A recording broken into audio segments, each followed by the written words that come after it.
I'm Sarah, 23 years old. 2 years ago, when I was 21, my father looked me dead in the eye during Christmas dinner and said, "You are the shame of this family," right there, in front of everyone. Aunts, uncles, cousins, grandparents, all watching as he destroyed me with 6 words. I didn't scream. I didn't break down. I just sat there, fork halfway to my mouth, gravy getting cold on my plate. But what happened next? Well, let's just say those words changed everything, and 2 years later, I'm sitting here as an international recording artist telling you this story. Where are you watching from today? Drop your location in the comments below and hit that like and subscribe button if you've ever felt completely humiliated by family. You'll definitely want to stick around for what happened next. So picture this perfect Christmas scene 2 years ago. The house smelled like pine needles and my mom's famous apple pie. Everyone was dressed in their holiday best, laughing, sharing stories, the whole Norman Rockwell fantasy. My cousin Jake had just announced his promotion at the accounting firm.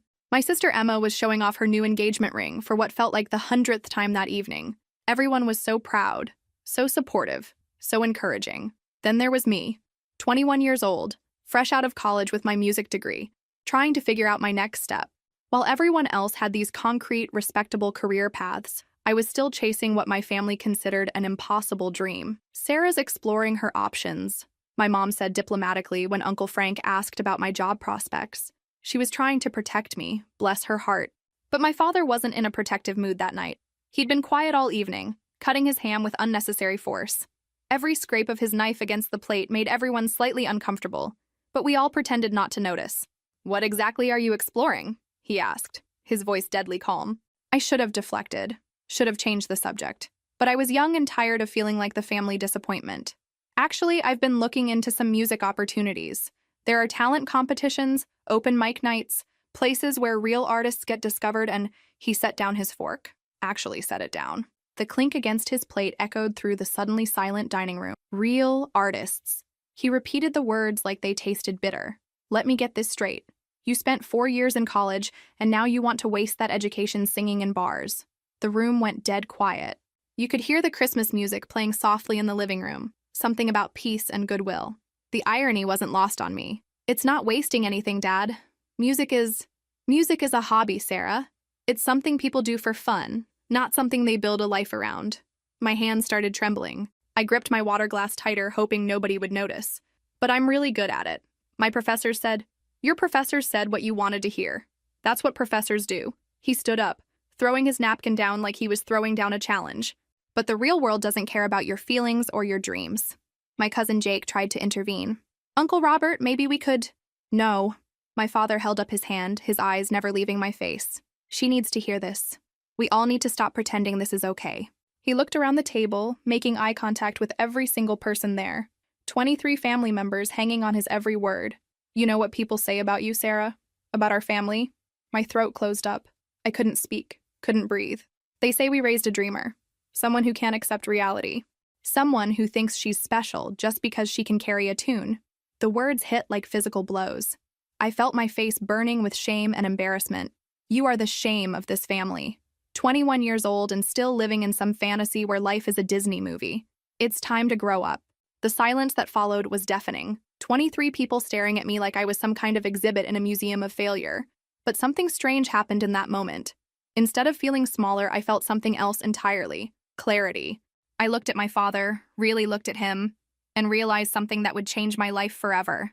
I was done caring what he thought. I finished my dinner, helped clear the table, said goodbye to everyone like nothing had happened. My voice didn't shake. My hands stayed steady. But when I went upstairs to my childhood bedroom that night, I made a decision that would put my face on television screens around the world and make my father wish he'd kept his mouth shut. I was leaving, and I was never coming back. Not until I could prove that being called a shame was the best thing that ever happened to me. Now, 2 years later, as I'm about to embark on an international tour with my music playing in arenas around the world, I can tell you exactly how that decision changed everything. A few days after that Christmas dinner 2 years ago, I packed everything I owned into 2 suitcases. 21 years of life fit into 2 pieces of luggage. When you're the family disappointment, you don't accumulate much worth keeping. I was methodical about it. I waited until everyone went to bed, then carefully folded my clothes, packed my guitar, and gathered the few things that actually mattered to me. My mom found me loading my car in the driveway at dawn. "Where are you going, sweetheart?" she asked. pulling her robe tighter against the cold morning air. "Somewhere I can be a shame in peace," I told her. She flinched at my words, and part of me felt bad for being so harsh. But another part of me was done protecting everyone else's feelings when nobody had bothered to protect mine. "Sarah, your father didn't mean—" "Yes, he did." I slammed my trunk shut. "And you know what? I'm grateful he finally said it out loud." "What do you mean?" "I mean now I don't have to pretend anymore. I don't have to try to be the daughter he wants. I can just be me." I got in my car and rolled down the window for what I knew would be our last conversation for a very long time. "Tell Dad I said thanks for the motivation." I drove away without looking back. I couldn't afford to look back. If I saw my mom crying in the driveway, I might lose my nerve and stay. And staying would have killed the part of me that still believed in impossible dreams. Looking back now, I can see that drive was the first step toward everything that followed. I didn't know where I was going. I had some money saved from part-time jobs during college, enough to survive for a few weeks if I was careful. The city was 2 hours away, big enough to disappear in, full of opportunities for someone willing to work hard and dream bigger than their circumstances. I found a cheap motel for the first few nights while I figured out my next move. The room smelled like cigarettes and disappointment, but it was mine. Nobody could tell me I was being unrealistic or chasing fantasies. Finding work was harder than I expected. Restaurants wanted experience I didn't have. Retail stores were looking for people who could work flexible schedules, but I needed something stable to pay rent. After a week of rejections, I finally found a job waiting tables at a small diner on the outskirts of downtown. The pay was terrible, but the owner, Mel, was kind and didn't ask too many questions about why a college graduate was desperate for work. "You running from something, honey?" she asked during my interview. "Running toward something," I corrected. She smiled. "Good answer. You start tomorrow." The work was exhausting. 12-hour shifts on my feet, dealing with difficult customers, learning to balance plates and take orders while keeping a smile on my face. My feet ached, my back hurt, and I fell into bed every night wondering if my father had been right all along. But then I'd remember the look in his eyes when he called me a shame, the satisfaction he'd taken in crushing my dreams in front of our entire family. And I'd get up the next morning ready to prove him wrong. At night, after work, I'd sit in my tiny studio apartment with my guitar. I'd play softly so I wouldn't disturb the neighbors, writing songs about heartbreak and determination, about leaving everything familiar for the chance at something extraordinary. I wasn't ready to perform yet. I was still too raw, too uncertain. But the music was there, waiting for me to be brave enough to share it. 3 months into my new life, I called Emma, not to ask for help or money, just to hear a familiar voice. "Sarah? Oh my God, where are you? Mom's been worried sick." "I'm fine, I'm working, I have my own place, I'm figuring things out. Dad asks about you sometimes." "Does he? He wants to know if you've given up the music thing yet." I laughed, but there was no humor in it. "Tell him I'm just getting started." I hung up and looked around my small apartment. It wasn't much, but it was mine. I'd earned every stick of furniture, every bill I'd paid, every night of peaceful sleep. For the first time in my life, I wasn't disappointing anyone, and that felt better than any approval I'd ever received. Now, 2 years later, I know that those first few months of struggle were essential. They taught me I could survive anything, and that knowledge became the foundation for everything that followed. Looking back, those next few months were the hardest of my life, but also the most important. Reality hit me like a freight train. I'd thought leaving home would be the difficult part, but surviving on my own was a whole different kind of challenge. The diner job barely covered my rent and basic expenses. Some nights I went to bed hungry because I couldn't afford both groceries and my electric bill. I learned to live on ramen noodles and whatever leftover food Mel let me take home from the restaurant. When my apartment's heating broke in the middle of winter and I couldn't afford the repair, I slept in my car for 3 nights until my next paycheck came in. I couch surfed when I could find friends willing to help, slept in shelters when I couldn't. A few nights, when pride prevented me from asking for help and my car was too cold, I found doorways and benches in the city center. Those were the darkest moments. Lying awake in unfamiliar places, wondering if my father had been right. Maybe I was just a dreamer who couldn't handle reality. But even in those lowest moments, especially in those moments, I held on to the one thing that made all the suffering worthwhile: music. Every night, no matter where I was sleeping or how exhausted I felt, I played my guitar. Sometimes just humming melodies to myself, sometimes writing lyrics on napkins or scraps of paper. The songs that came during those months were different from anything I'd written in college.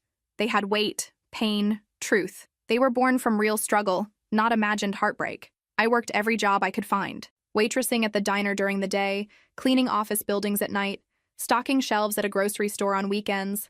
My hands were always rough, my feet always aching, but I was surviving. More than surviving.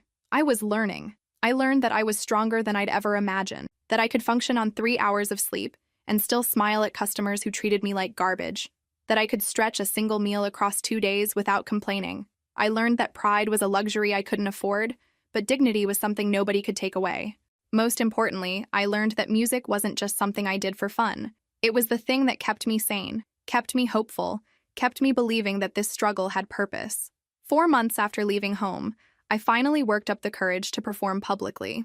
There was an open mic night at a coffee shop near my apartment. Nothing fancy, just a small stage and a microphone, but it might as well have been Madison Square Garden for how nervous I felt. I played one song, just me and my guitar, singing about leaving everything familiar for a chance at something better. When I finished, the small crowd clapped politely. Nothing dramatic, no standing ovation, but several people came up afterward to tell me they'd enjoyed it. One woman, about my mom's age, pressed a crumpled bill into my hand. "That was beautiful, honey. Keep singing." It wasn't much money, but it was the first I'd ever earned from music. I stared at that bill for the rest of the night, feeling like I was holding proof that maybe, just maybe, this wasn't completely impossible. From my perspective now, 2 years later, I can see that moment was when everything began to shift. That first performance was the beginning of believing in myself again. I started performing regularly. Coffee shops, small bars, anywhere that would let me play for tips or just for the experience. Slowly, very slowly, I began to build a tiny following. People who would come back to hear me play, who would request certain songs, who would tell their friends about the girl with the guitar who sang about real life. The money was never much. A few dollars here and there, enough to buy a decent meal or put gas in my car. But it felt like progress. More than that, it felt like vindication. Every night I performed, every song I wrote, every small step forward was proof that I wasn't just a dreamer chasing fantasies. I was an artist building something real. And late at night, when I was exhausted and discouraged and wondering if I'd made a terrible mistake, I'd remember my father's words. "You are the shame of this family." Then I'd pick up my guitar and write another song, because shame was just another word for motivation, and I had plenty of both. About 6 months into my new life, something started to change. Looking back now, I can see it was the moment when survival mode shifted into building mode. I was getting better at performing.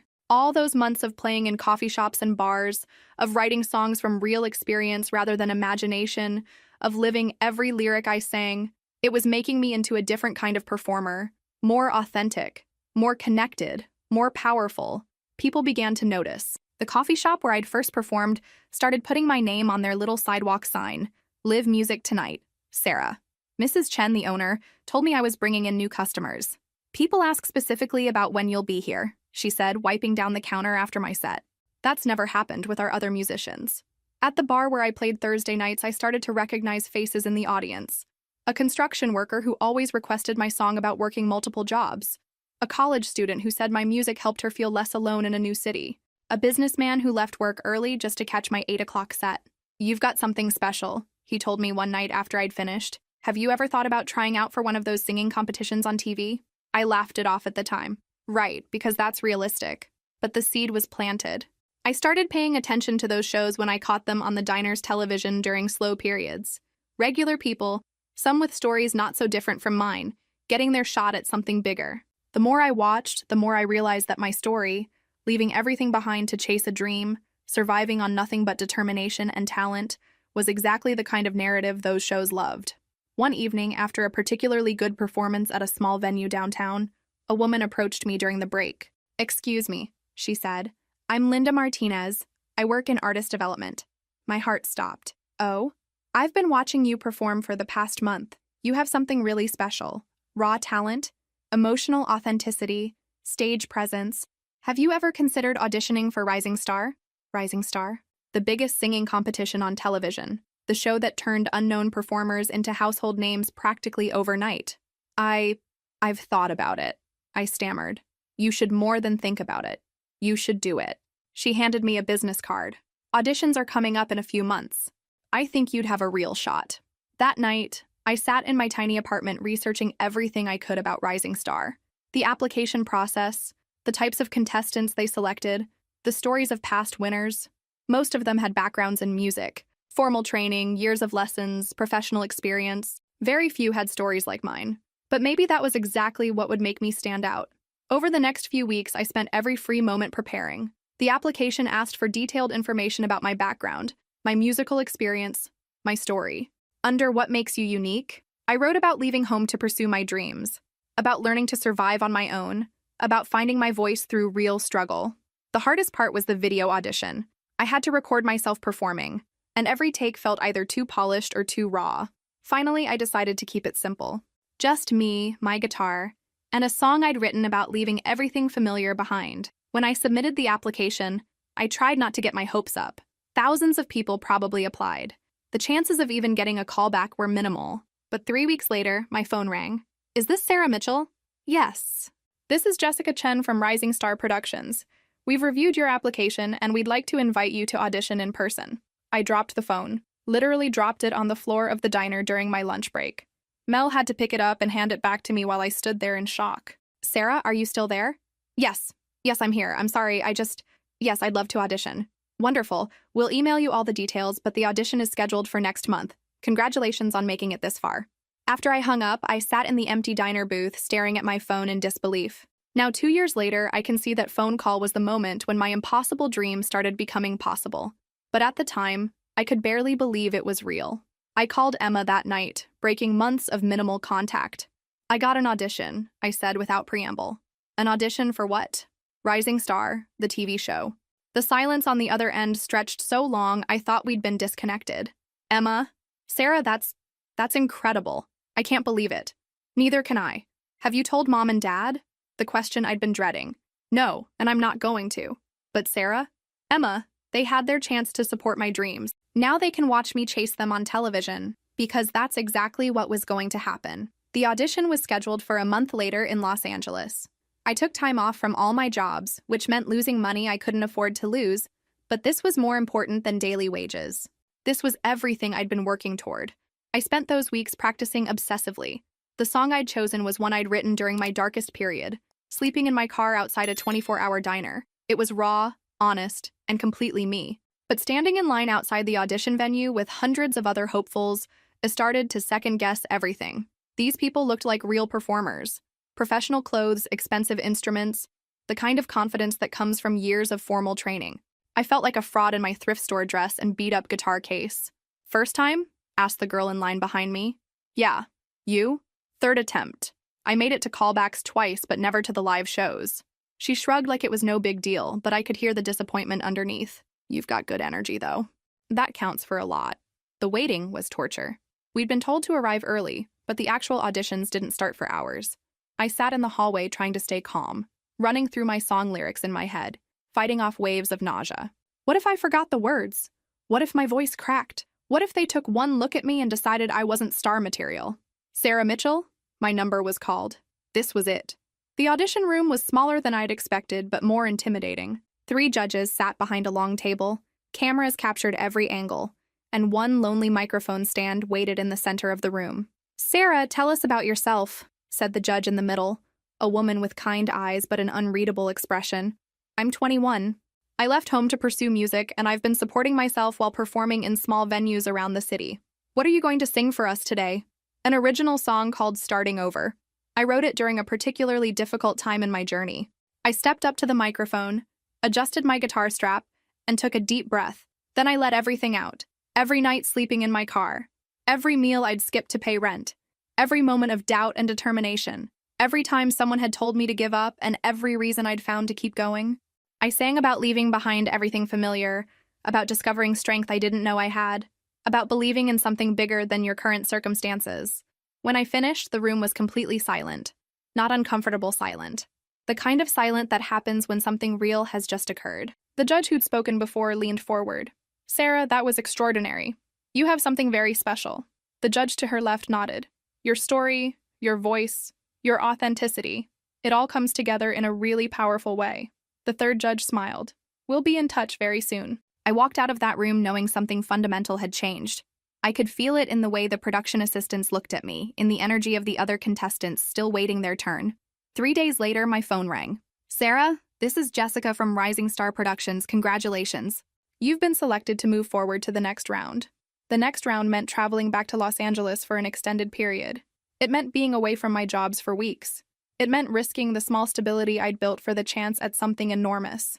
The show will cover all your expenses while you're here, Jessica continued. Travel, accommodation, meals, everything. For the first time in months, I wouldn't have to worry about money or where I was sleeping or when I'd eat next. Now, looking back 2 years later, I can see that phone call was the moment my life truly began to change. I was about to step onto the biggest stage of my life and prove that sometimes the people who call you a shame are just afraid of how bright you might shine. I quit my jobs that day. All of them. Mel hugged me and made me promise to mention the diner when I became famous. Mrs. Chen made me a farewell coffee and wrote "Future Star" on the cup. As I packed my few belongings for what would become the journey of a lifetime, I thought about calling my parents. Part of me wanted to share this moment, to hear pride in their voices instead of disappointment. But I didn't call. They'd made their choice that Christmas night. Now I was making mine. I was going to prove them wrong on national television. And looking back now, I can tell you I enjoyed every second of it. Walking onto that television studio stage was like stepping into another universe. The lights were brighter than anything I'd ever experienced, the cameras more intimidating than I'd imagined, and the audience larger than every venue I'd ever played combined. But somehow, once I started singing, none of that mattered.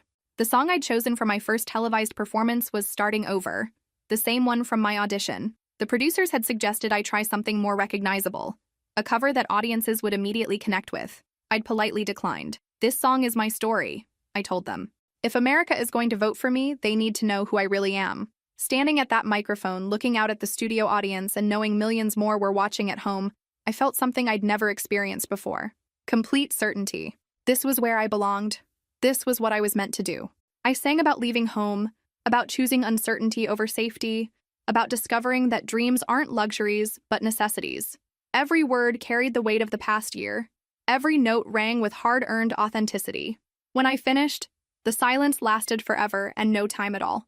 Then the audience exploded.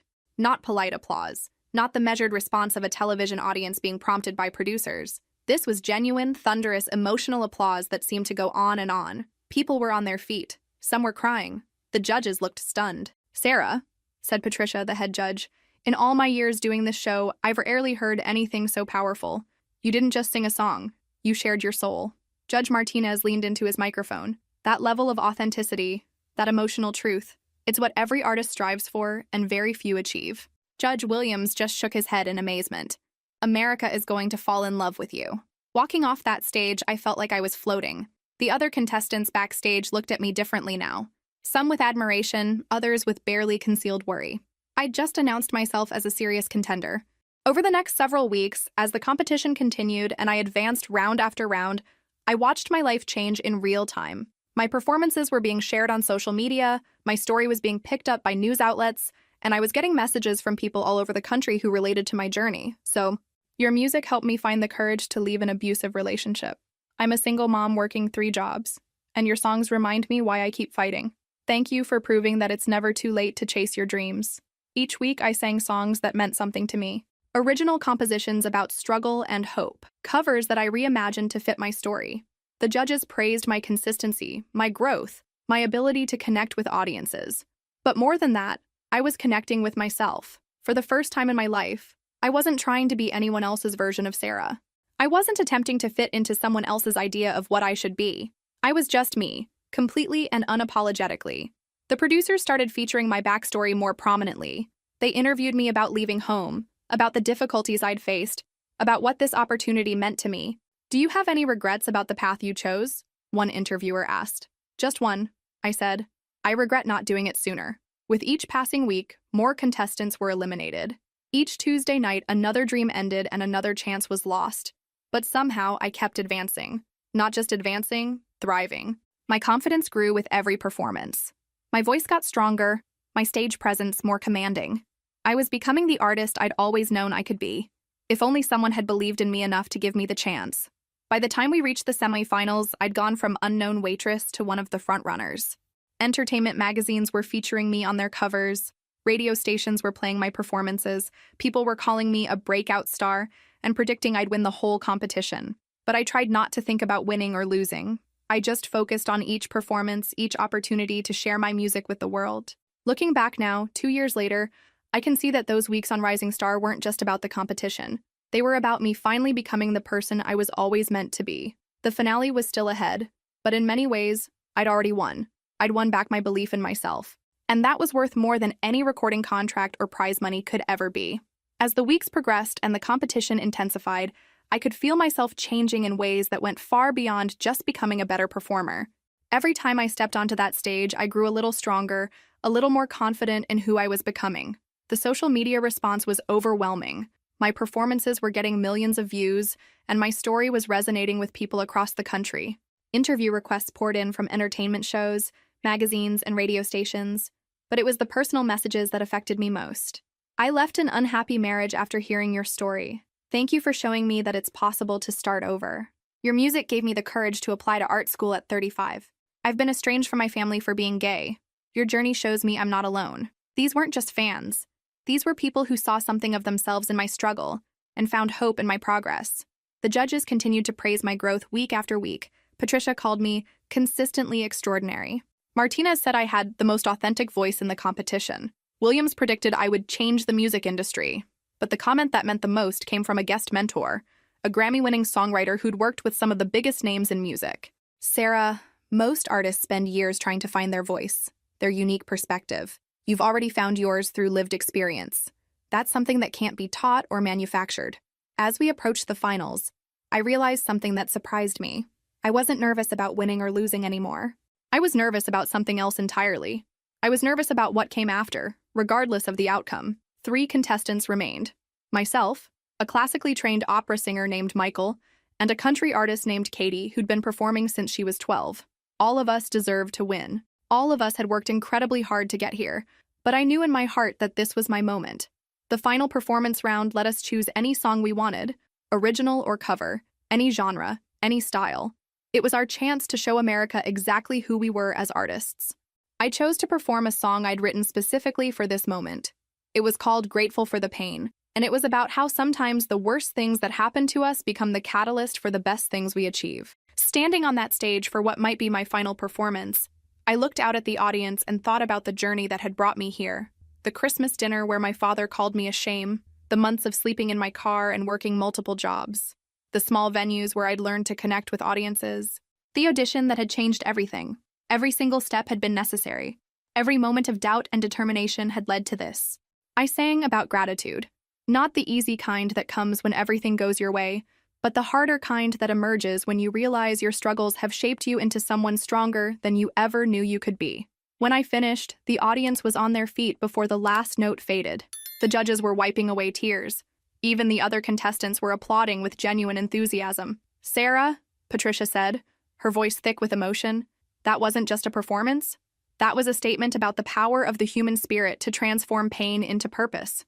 The voting lines opened immediately after our performances. For the next 4 hours, America would decide who deserved to win. I spent those hours not thinking about the outcome, but about what I'd already gained. I'd gained a voice, not just as a singer, but as a person. I'd gained the knowledge that I could survive anything, overcome any obstacle, achieve any dream if I was willing to work for it.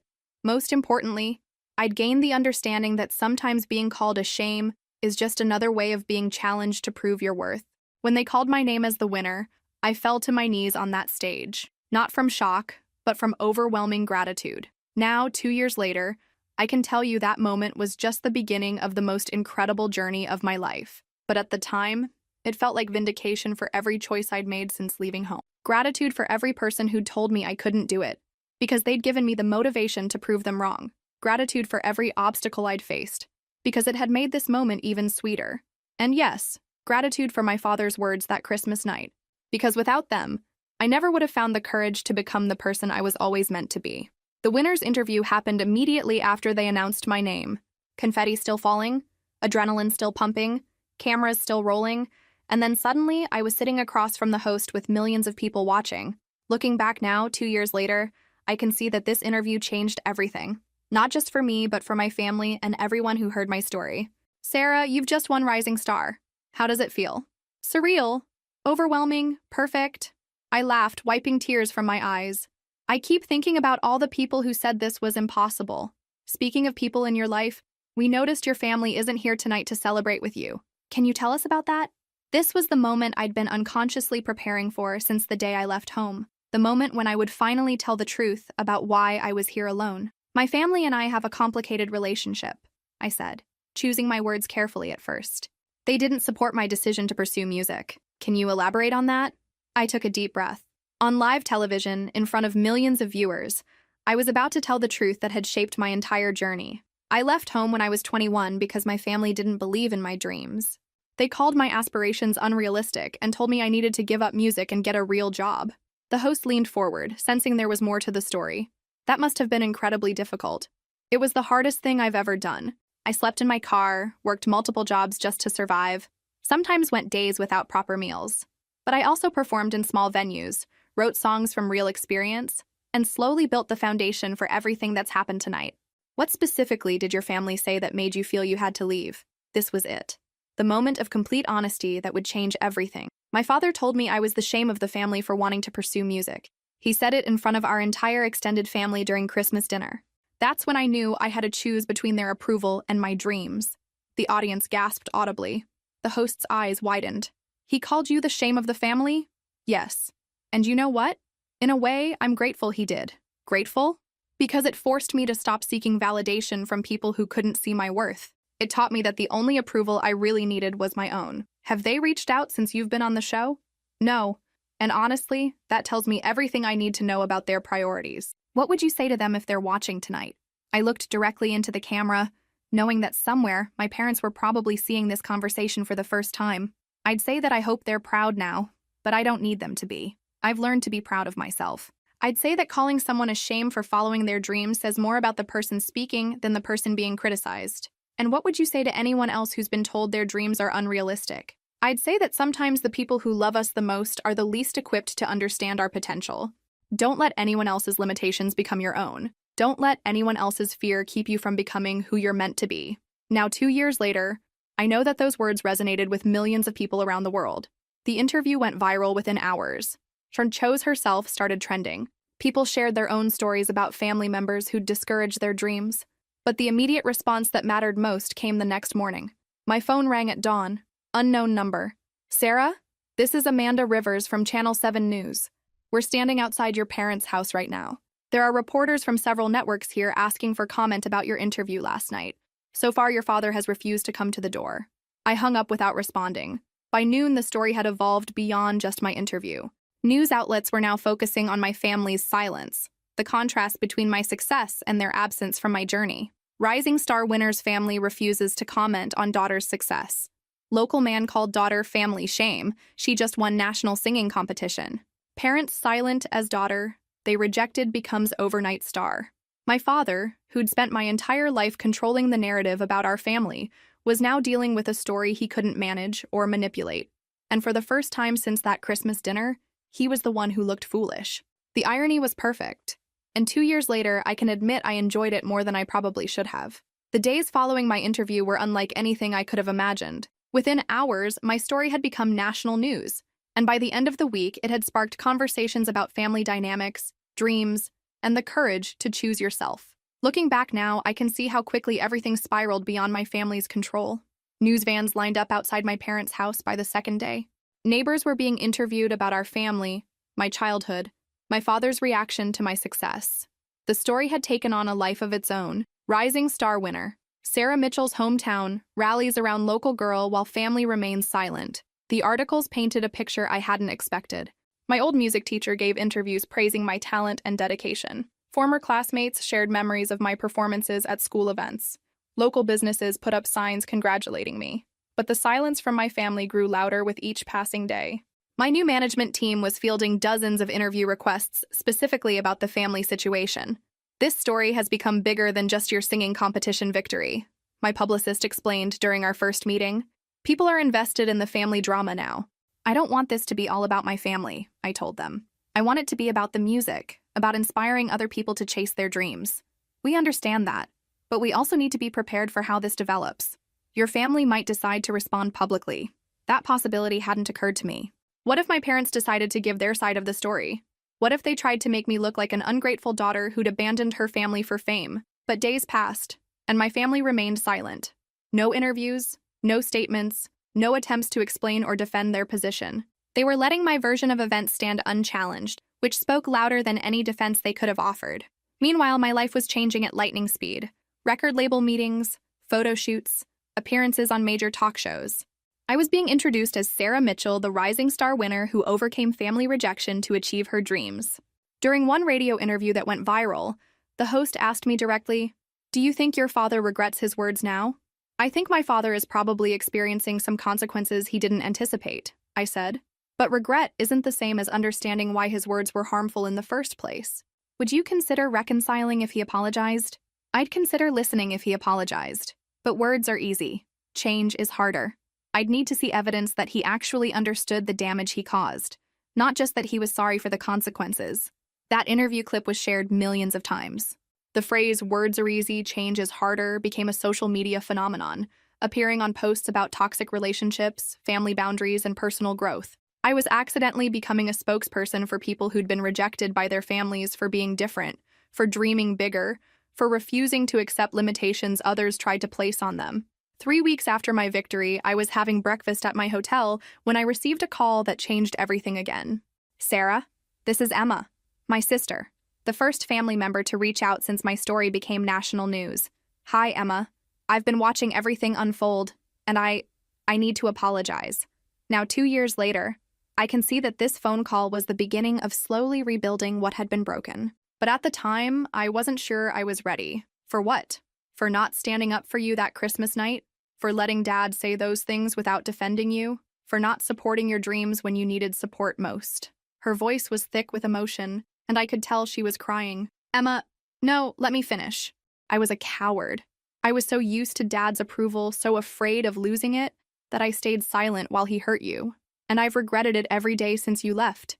Why are you calling now? Because I'm famous? I'm calling now because I finally found the courage to do what I should have done 2 years ago. And because watching you succeed despite everything we put you through has made me realize how strong you really are." That conversation lasted for over an hour. We talked about the past, about regret, about the possibility of rebuilding trust. It was the first step toward healing, though I didn't know it at the time. But my parents still hadn't reached out. And as the media attention continued to grow, I wondered if they ever would. The girl who had left home 2 years ago would have been devastated by their continued silence. The woman I'd become understood that some people need to hit rock bottom before they're ready to climb back up. I was prepared to wait and see which version of my parents would eventually emerge.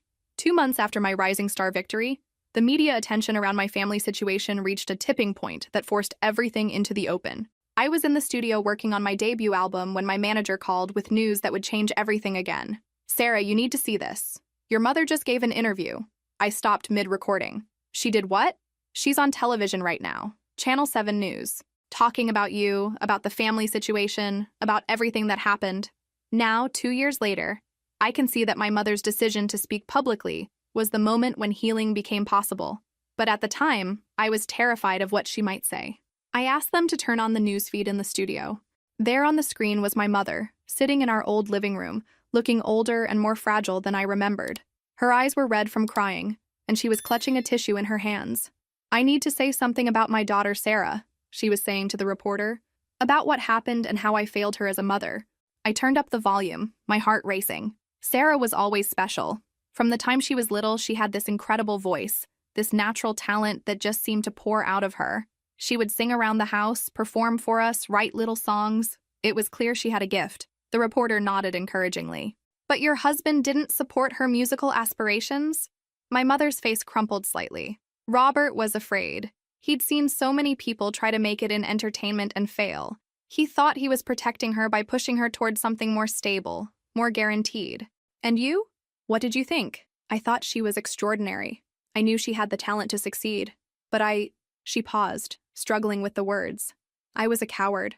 I should have stood up to my husband. I should have defended my daughter's dreams. Instead, I stayed silent and let him say terrible things to her." "Can you tell us about that Christmas dinner?" My mother took a shaky breath. "It was awful." Robert was frustrated because Sarah kept talking about music instead of getting what he considered a real job. When she mentioned wanting to audition for competitions, he lost his temper. "What exactly did he say?" "He said she was the shame of the family, in front of everyone. Aunts, uncles, cousins, grandparents. He humiliated her in the worst possible way." The reporter leaned forward. "How did Sarah react?" "She didn't scream or cry or storm out like most people would have. She just finished her dinner and went to her room. 3 days later, she was gone. She left a note saying she was going to prove him wrong." "Have you been in contact with her since?" "No. And that's my biggest regret. I should have called her the day she left. I should have apologized immediately. Instead, I let my fear of confronting my husband keep me from reaching out to my daughter. What do you think of her success now? My mother's voice broke completely. I'm so proud I can barely breathe. Watching her win that competition, hearing her tell her story, seeing how she's inspired people all over the country. It's everything I always knew she was capable of. Do you want to reconcile with Sarah? More than anything. But I know I don't deserve it. I failed her when she needed me most. I chose keeping peace in my marriage over protecting my daughter's dreams and her heart. What would you say to her if she's watching? My mother looked directly into the camera, tears streaming down her face. Sarah, if you're watching this, I want you to know that I'm sorry. I'm sorry I didn't defend you. I'm sorry I let your father's fear become my silence. I'm sorry I wasn't the mother you deserved. She paused, wiping her eyes. I've watched every performance, every interview. I've been so proud of you, and I've missed you every single day since you left. I know I don't have the right to ask for forgiveness, but I hope someday you might let me back into your life. And what about your husband? What does he think of Sarah's success? My mother's expression hardened slightly. Robert is dealing with his own feelings about what happened, but this interview is about my failures, not his. I need to take responsibility for my own choices. Watching that interview, I felt emotions I hadn't experienced in 2 years. Pain, hope, anger, love, all mixed together in a way that left me feeling completely overwhelmed. My mother had done something I hadn't expected. She'd taken full responsibility for her role in our estrangement without making excuses or trying to minimize the damage. She'd also done something else I hadn't expected. She'd publicly acknowledged my talent and success in a way she'd never done privately. For the first time since leaving home, I felt like maybe there was a path back to at least one of my parents. Emma called me within the hour. Did you see it? I saw it. What do you think? I think I'd like to talk to her. Really? Really. But not publicly. Not as some media spectacle, just a conversation between a mother and daughter who need to figure out if they can find their way back to each other. Now, 2 years later, I can tell you that phone call was the beginning of something beautiful. But at the time, it felt like the scariest leap of faith I'd ever taken. Even scarier than leaving home in the first place. The meeting with my mother was arranged for the following week. Emma coordinated everything, ensuring complete privacy at a small rehearsal studio where I'd been working on new material. Looking back now, 2 years later, I can see that this conversation changed not just my relationship with my mother, but my understanding of forgiveness itself. I arrived early, partly to prepare myself emotionally, and partly because I needed the familiar comfort of being surrounded by music. When my mother walked through the door, I was struck by how much she'd aged. The stress of the past months, the weight of regret, and the public scrutiny had taken a visible toll. But when she saw me, her face lit up with a joy so pure and overwhelming that I almost started crying immediately. Sarah, she whispered. And then she was across the room, pulling me into a hug that felt like coming home and saying goodbye at the same time. We held each other for a long moment, both of us crying, both of us trying to process the enormity of this reunion. You look so beautiful, she said, pulling back to study my face. So strong, so confident. You've become everything I always knew you could be. Mom, no, let me say this first. I watched your interview, and I was so proud of how you handled those questions. The grace, the maturity, the way you refused to let anyone make you bitter. That's not something I taught you. That's something you found in yourself. We sat down facing each other, preparing for what we both knew would be the most important conversation of our lives. I meant everything I said in that interview, she continued. I failed you as a mother. I let fear and cowardice keep me from protecting you when you needed protection most. Why didn't you stand up to him? I asked, the question that had haunted me for 2 years. Because I was scared. Scared of conflict, scared of rocking the boat, scared of admitting that my husband could be cruel. She looked down at her hands. I'd spent so many years keeping peace that I forgot sometimes peace isn't worth keeping if it costs your child their sense of worth. We talked for hours. About my childhood. About the dreams I'd had that she'd watched him crush. About the night I left and how she'd stood at the window watching my taillights disappear. I wanted to call you so many times, she said. I'd pick up the phone and dial half your number, then hang up because I didn't know what to say. You could have said you were sorry. You could have said you believed in me. I was afraid you'd hang up on me. I was afraid I'd lost the right to be your mother. You never lost the right, Mom. You just stopped exercising it. That seemed to hit her hard. She was quiet for a long moment. What can I do now? How can I earn back what I threw away? I don't need you to earn anything back. I need you to understand that I'm not the same person who left home. I've built a life, a career, a sense of self that doesn't depend on family approval. I can't go back to being the daughter who needed your validation to feel worthy. I don't want you to go back. I want to know the woman you've become. And what about Dad? Her expression grew complicated. Your father is struggling. The media attention, the way people in town are talking about him, the business consequences. He's dealing with a lot of regret. Has he asked you to convince me to forgive him? No. Actually, he said he doesn't deserve your forgiveness and wouldn't blame you if you never spoke to him again. That surprised me. It was the first sign of genuine remorse rather than self-pity. We spent the rest of the afternoon talking about lighter things. My tour plans, my album, her life, Emma's family, slowly rebuilding the foundation of a relationship that had been broken, but maybe wasn't beyond repair. As the day ended, I felt something I hadn't experienced in 2 years, the possibility of having a mother again. Can I come to one of your concerts? She asked as we prepared to leave. I'd like that, but as my guest, not as a photo opportunity. Of course. Now, 2 years later, I can tell you that conversation was the beginning of healing that continues to this day. My mother kept every promise she made that afternoon, and slowly, carefully, we rebuilt trust. But my father still hadn't reached out, and I was beginning to understand that some apologies take longer to arrive than others. The important thing was that I was no longer waiting for them to feel complete. I'd learned to be whole on my own. 6 months after my reconciliation with my mother, I was performing at a sold-out arena in front of 20,000 people, looking out at a sea of faces singing along to songs I'd written about pain and healing and the complicated journey back to yourself. Now, 2 years after that Christmas dinner that changed everything, I can tell you this is exactly where I always dreamed of being. In the VIP section, I could see my mother and Emma, both beaming with pride. My mother had kept her promise and attended several concerts, always quietly supportive, never seeking attention or trying to capitalize on my success. My father wasn't there. We'd spoken once, briefly, a few months earlier when he'd called to apologize. It was awkward and halting, but genuine. He'd taken full responsibility for his words and their impact, but we both understood that apologies and rebuilding trust were different things. Maybe we'd get there someday, maybe we wouldn't, but that was okay. Over the past 2 years, I'd learned that you can't force people to change, and you can't build your happiness on other people's approval. As I performed the final song of the night, a new composition about the difference between the family you're born into and the family you choose, I felt a peace I'd never experienced before. I was exactly where I belonged, doing exactly what I was meant to do, surrounded by people who appreciated my art and understood my journey.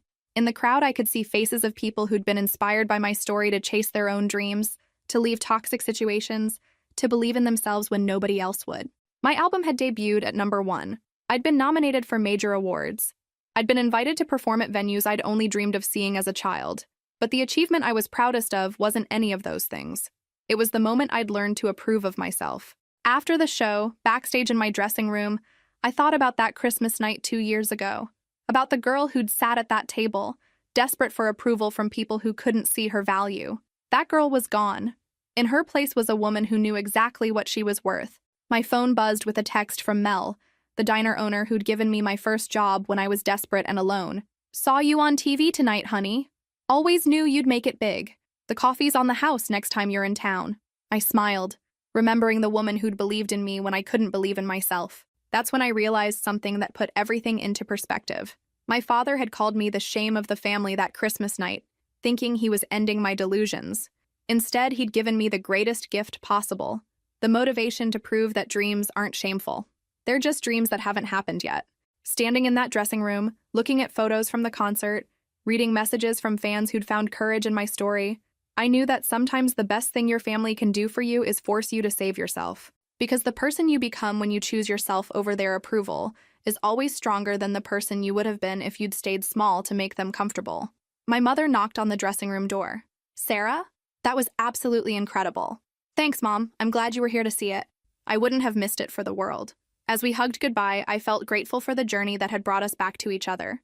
Not the old relationship built on my need for approval, but a new one built on mutual respect. Walking to my car that night, I thought about the girl who'd packed everything into 2 suitcases and driven away from the only life she'd ever known. She'd been brave, but she hadn't known how brave. She'd been strong, but she hadn't known how strong. She'd been talented, but she hadn't known how far that talent could take her. 2 years later, performing for audiences around the world, I finally understood what she'd been trying to tell everyone who doubted her. Dreams aren't luxuries, they're necessities. And sometimes, The people who try to shame you for having them are just afraid of how bright you might shine. If this story resonated with you, make sure to like and subscribe. And remember, your dreams are never too big, and you're never too old to start over. Sometimes you just need the courage to disappoint the right people. Trust me, it's worth it. Looking back now, 2 years after my father called me the shame of the family, I can honestly say those were the 6 most important words anyone ever said to me, because they forced me to prove that shame is just fear wearing a disguise. And I'm not afraid anymore.